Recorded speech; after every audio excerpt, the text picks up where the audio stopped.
ఆ secret deal గురించి కొంచెం వివరించండి. ఆ $300 బిలియన్ ఇరాన్కి ఇవ్వాల్సిన దాని గురించి ఏదో ఒక సీక్రెట్ డీల్ ఉందన్నారు కదా, ఆ విషయం చెప్పండి సార్. ఆ సీక్రెట్ డీల్ చేసినోడు చెప్పుకోవాలి. మీకు తెలుసని అన్నారు కదా సార్. సార్ చెప్పారు. ఆ సీక్రెట్ డీల్ ఎవరైతే చేశారో ఆ, వాళ్ళే చెప్పాలి. వాళ్ళు సోషల్ మీడియాలో అంటే పెడుతున్నారు. మీకు తెలిసిన ఇన్ఫర్మేషన్ చెప్పండి, షేర్ చేయండి.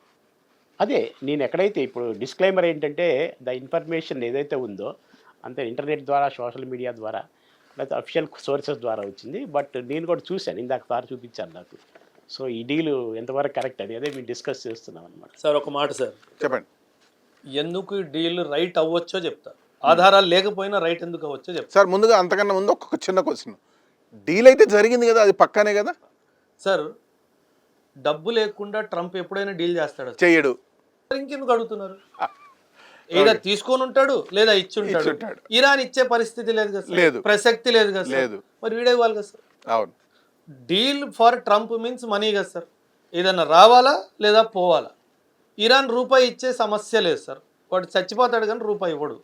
డీల్ అయ్యింది అంటే డబ్బు అటు ఇటు అయినట్టే లెక్క. అవును. 45 డేస్ ముందు కూడాను పాకిస్తాన్లో 2 కీలకమైన వీళ్ళు ఏమంటారు పీస్ టాక్కి కూర్చున్నప్పుడు ఇరాన్ ఒకటే మాట అన్నది, నా వార్ డ్యామేజెస్ డబ్బులు ఇస్తానంటే చెప్పు వస్తా, లేదంటే రాను.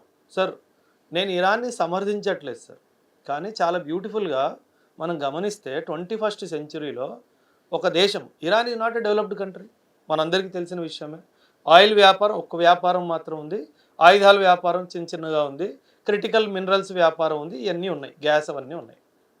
ఒకవైపు ఇజ్రాయిల్, ఒకవైపు అమెరికా, ఒకవైపు మిడిల్ ఈస్ట్, అందరినీ కలిసి ఒక ఆట ఆడిచ్చట్లా.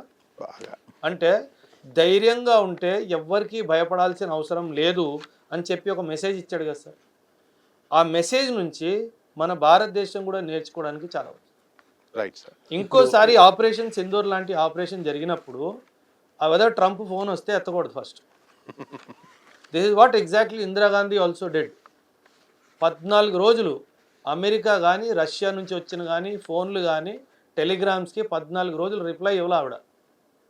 వారు అయిపోయిన తర్వాత మాట్లాడతానని చెప్పి.